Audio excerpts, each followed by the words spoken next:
Assalamualaikum warahmatullahi wabarakatuh. Nama saya Anindya Putri dengan NIM 181061108 dari kelas D Hukum Udara dan Luar Angkasa. Video ini saya dedikasikan dan juga saya buat untuk memenuhi tugas UTS. Dan dalam video ini pula saya akan membahas mengenai pengertian hukum udara dan ruang angkasa serta ruang lingkupnya. Nah, pertama-tama kita akan membahas mengenai hukum udara dan ruang angkasa di dalam Konvensi Chicago 1944. Hukum udara dan ruang angkasa merupakan salah satu produk hukum internasional yang relatif diperkenalkan dan juga dikembangkan pada awal abad ke-20 setelah adanya penerbangan pesawat untuk pertama kalinya. Suatu negara memiliki hak kedaulatan penuh dan juga hak eksklusif atas wilayah udara yang berada di atas wilayah teritorialnya.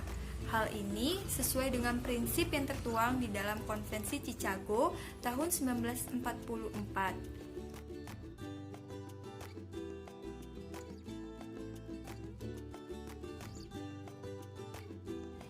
Selanjutnya membahas mengenai pengertian hukum udara.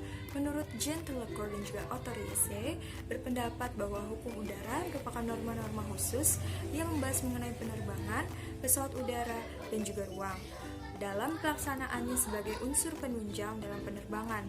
Jadi kita bisa simpulkan bahwa hukum udara merupakan serangkaian hukum baik nasional maupun internasional yang berhubungan dengan penerbangan, pesawat udara dan juga navigasi udara, alat pengangkut udara dan juga hubungan hukum baik privat maupun publik, serta akibat yang ditimbulkan dari navigasi udara baik komersial maupun internasional. Lalu, mengenai hukum ruang angkasa merupakan hukum yang ditimbulkan untuk mengatur hubungan antar negara.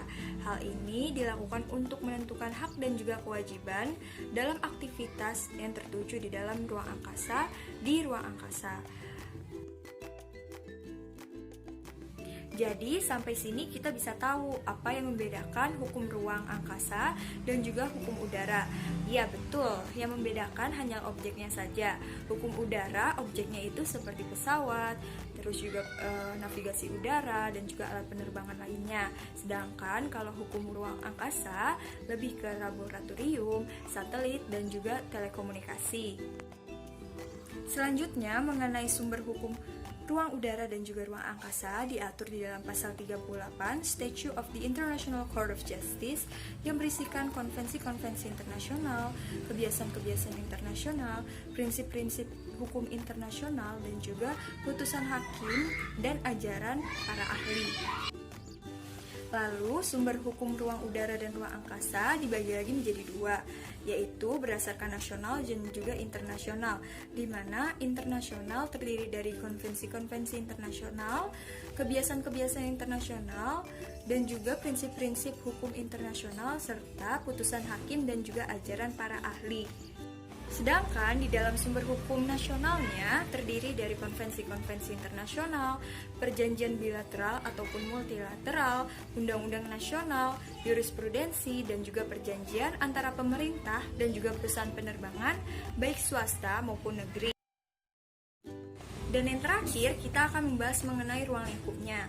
Ruang lingkup hukum udara dan ruang angkasa ialah berbeda, di mana ruang lingkup hukum ruang angkasa terdiri dari yang pertama adalah ruang hampa udara, yang kedua terdiri dari aerospace yang terdiri dari langit, planet dan juga bulan, yang ketiga yaitu geostationary atau geostationary orbit atau GSO.